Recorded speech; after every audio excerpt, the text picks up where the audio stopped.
Okay, good afternoon. On Monday, we looked at 2 poems by John Dryden,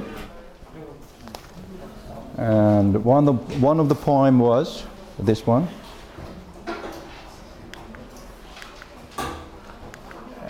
Epigram on Milton.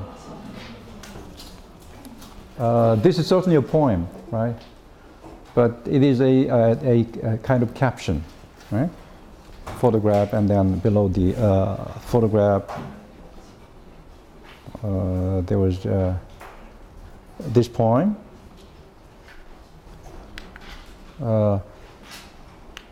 Engraved beneath the portrait of Milton in Jacob Thompson's edition of Paradise Lost.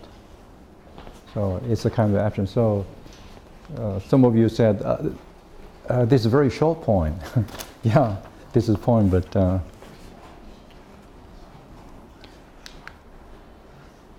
so 3 poets in 3 different ages born. 3 poets. Actually,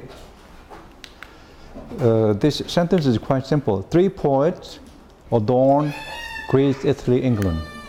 Right? Actually, the sentence is quite simple. 3 poets adorned. This is emphasis. Auxiliary verb, right? So, 3 poets adorned Greece, Italy, and England. 3 poets born in 3 distant ages. So this is quite simple, right? So 3 poets in 3 distant ages born, Greece, Italy, England did adorn. The first in loftiness of thought surpassed. The first meaning the poet born in Greece, maybe, right? Right, Homer, Virgil, Milton. The first poet surpassed in loftiness of thought, and the next surpassed in majesty. The last surpassed in both. So quite simple, right? Not very difficult. The force of nature could no farther go. Far, farther, farthest, right? Go very far, right? Farther, farthest. The force of nature could go no farther. What does it mean? One of you said, I can't understand this. Oh. What does it mean? The force of nature could no farther go. Look at the punctuation, semicolon. Almost the same thing, right? To make a third, right? To make a third. Right? The force of nature could go no farther to make a third, right? The force of nature could go no farther, comma, to make a third. She pronoun. This one refers to what? Nature. She joined the former 2. So the third poet has both. So quite simple. Is it difficult? So these are your reactions, the essay. And epigram. This one different. Is about the other poem. Epigram. Okay. 김난요? Epigram in Milton. Dryden is talking about 3 poets, which are each born in Greece. Who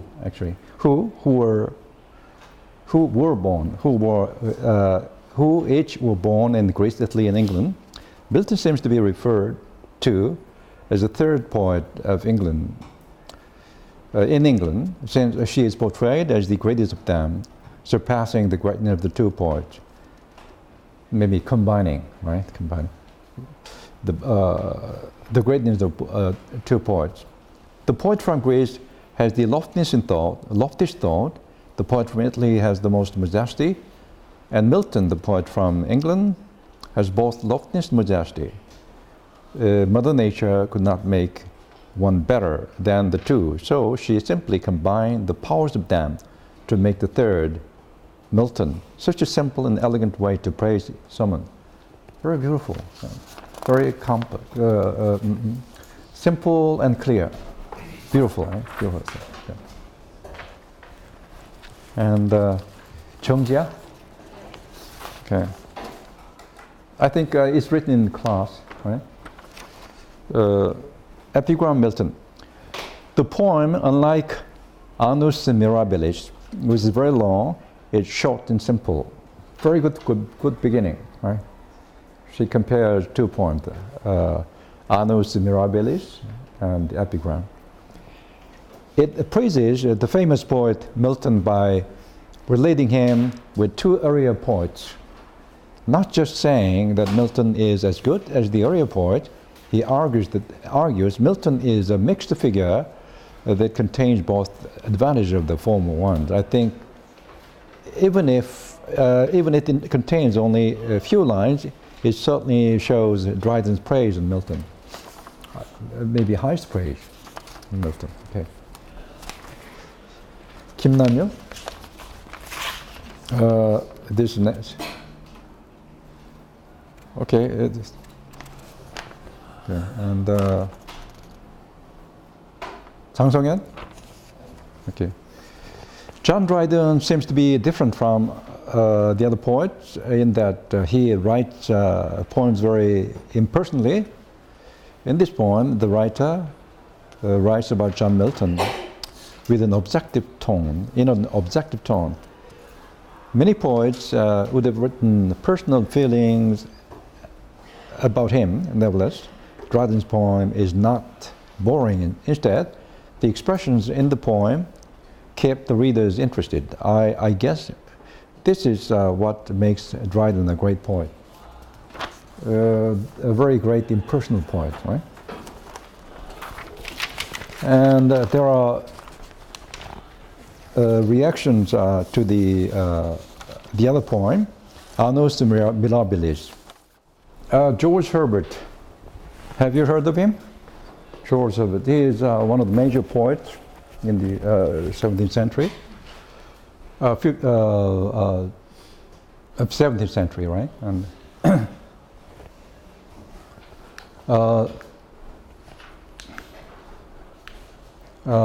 George Herbert, he was a Welsh-born English poet, orator, and Anglican priest.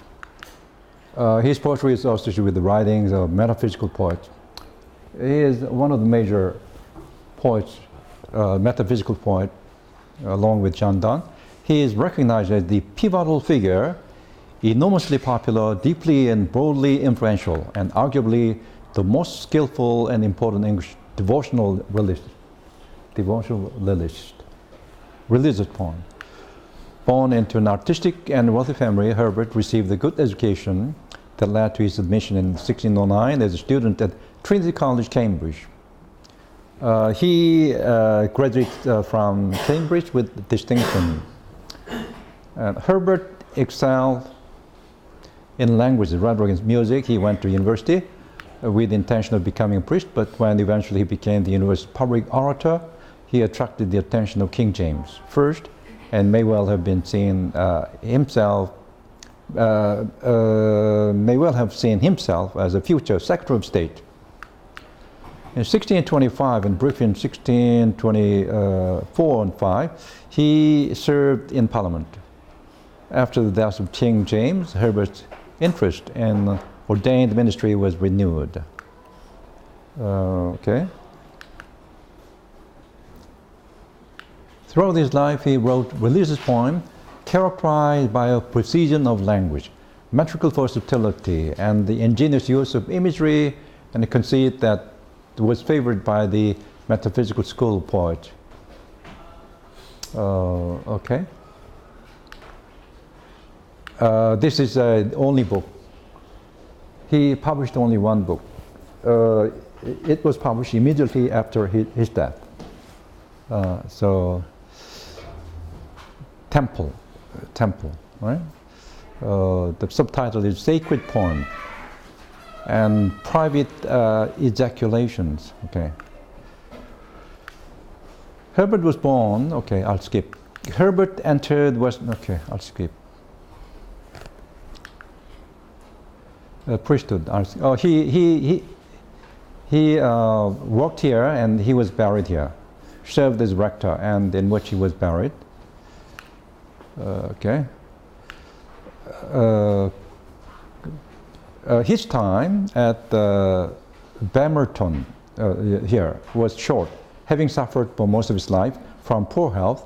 In 1633, Herbert died of consumption, tuberculosis, only 3 years after taking holy orders. Shortly before his death, he sent the manuscript of the temple to Nicholas Ferrar, the founder of his semi-monastic Anglican religious community at Little Gidding, a name best known today through the poem Little Gidding by T.S. Eliot, reportedly telling him to publish the poem if he thought they might turn to the advantage of any dejected poor soul, otherwise to burn them. Thanks to Ferrar, they were published not long after death. This is a very famous publisher, right? So, and I'll show you a unique poem, a poem that shapes like wing, right? Look at this. Voila. Okay, here. It looks like bird. We are going to read this poem. This is put sideways, right? This capital letters, right? Capital letters. And in your book, it's put that way, right? Top button. Writing. Herbert wrote partly in English, Latin, Greek. Great. English, Latin, Greek. In 1633, all of Herbert's English poems were published in the Temple. Sacred Poems and Private Ejaculations with a preface by Nicholas Ferrar. The book went through 8 editions by 1690. It must be very popular. Okay. According to Walton, when Herbert sent the book to Ferrar, he said that he shall find in the picture of the many spiritual conflicts that passed between God and my soul before I could subject my mind to the will of God, my master.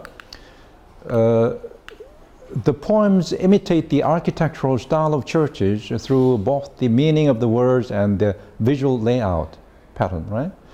We're going to read a poem called Altar. The themes of God and love are treated by Herbert as psychological forces as much as metaphysical phenomena. All of Herbert's surviving English poems are religious. Some have been used as hymn.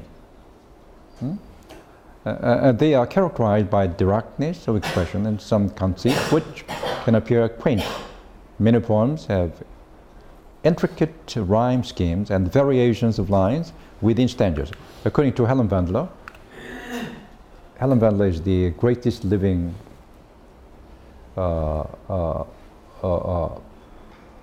scholar of modern poetry. So a cascade of form flows through the temple.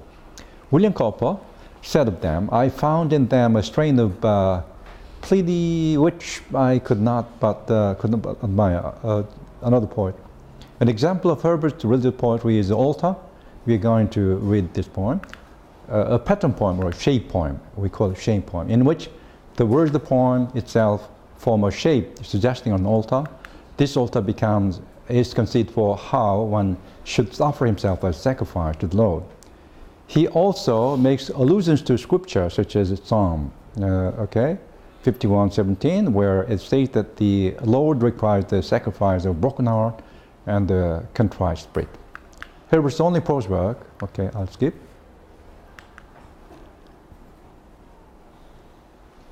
Like many of his literary contemporaries, Herbert was a collector of proverbs. His outstanding proverbs were published in 1640, listing over 1,000 aphorisms in English, but gathered from many countries. In Herbert's day, outlandish means foreign. The collection includes many sayings still repeated to this day. For example, his bark is worse than his bite. And who is so deaf as he that will not hear? All these plus the further 150 proverbs were included in a later collection entitled Jacula Prudentum, sometimes seen as Jacula Prudentium, dated 1641. Richard Baxter said, Herbert speaks to God like one who really believes the God and whose business in the world is the most with God. Hard work and heaven work make up his books. Dame Professor Helen Wendler as head work because of his intellectual vivacity. A legacy. Herbert is commemorated on 27th February throughout the Anglican Communion. Okay, works. Also references. Helen Gardner, metaphysical poet. The title poem is Altar, and there's a footnote here, footnote 1. This poem and Easter Wings, we're going to have a look at it, are shaped verses, shaped poems, which represent by the typographical shape of the poem on the page, which represents some part of the subject. Though sometimes condemned as false-wit, this sort of poem has appealed to an occasional author from Hellenistic time to the present. The present time is Dylan Thomas and Stéphane Mallarmé, French poet. Among recent examples are Vision and Prayer by Dylan Thomas and Un coup de dé by Stéphane Mallarmé. And another example is American poet E. Cumming. E. Cumming. Because all of Herbert's poems have the same publication date, 1633. He published only one book. We do not repeat it okay, to the point.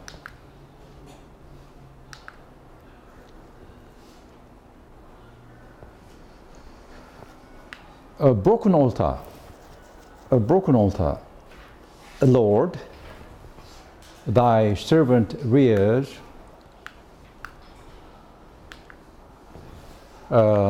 made of a heart and cemented with tears, whose part are as thy hand did frame. No work's tool has touched the same.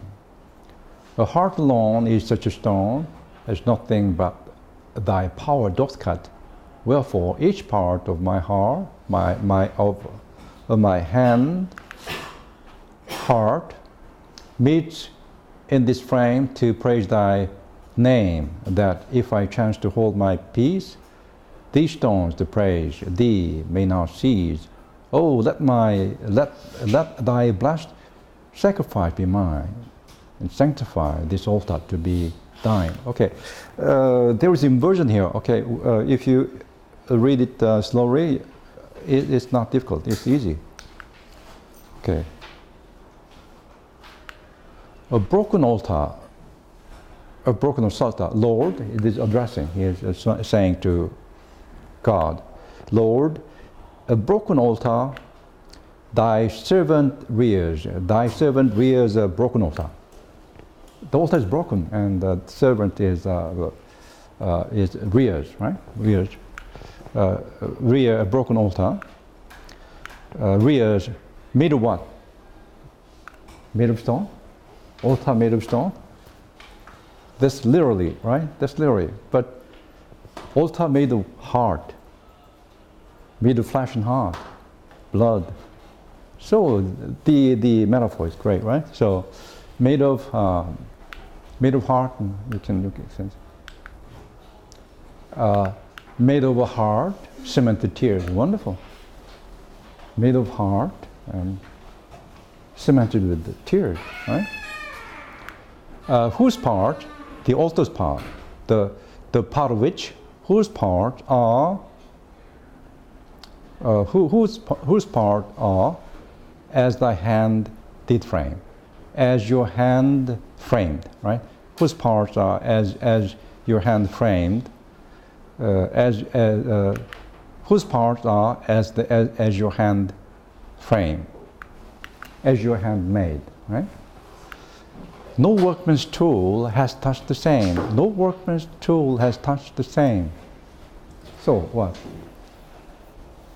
You are the greatest carpenter. You are the greatest builder, right?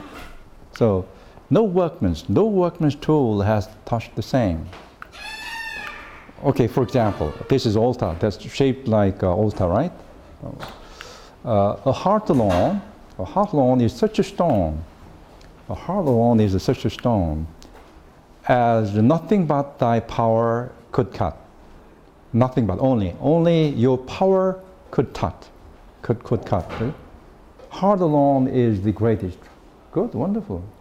Only your hand could fashion it, right? So a heart alone is such a stone as nothing but thy power could cut.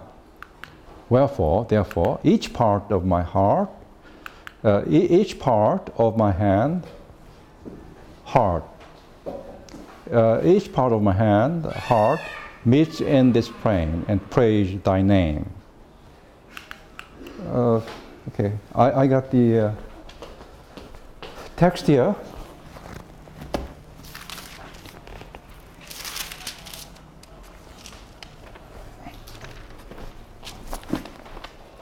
The heart alone is such a stone as nothing but thy power doth cut. Wherefore, each part of my heart. Oh, something wrong here. Here. Not hand again. Hand instead of hand. Hard, right? Hard, not soft. Hard, right? Wherefore, each part of my hard heart meets in this frame. Each part of my hard heart meets in this frame to praise thy name. Now you understand? That if I chance to hold my peace, if I happen to hold my peace, so that these stones may not cease to praise these stones, right? So that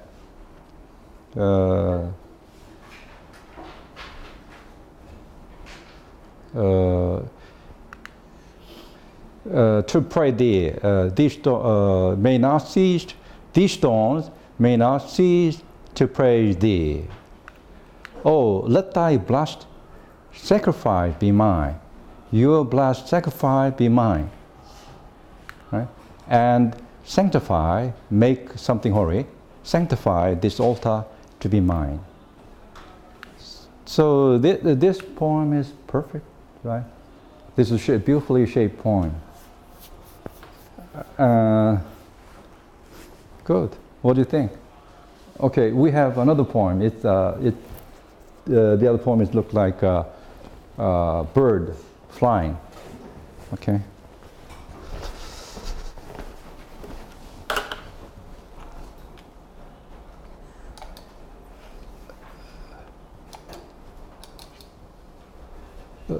Nice.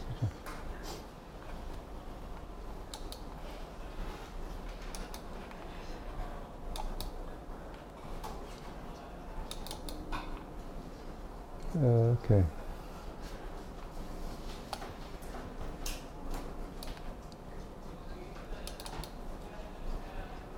Okay, this is the poem.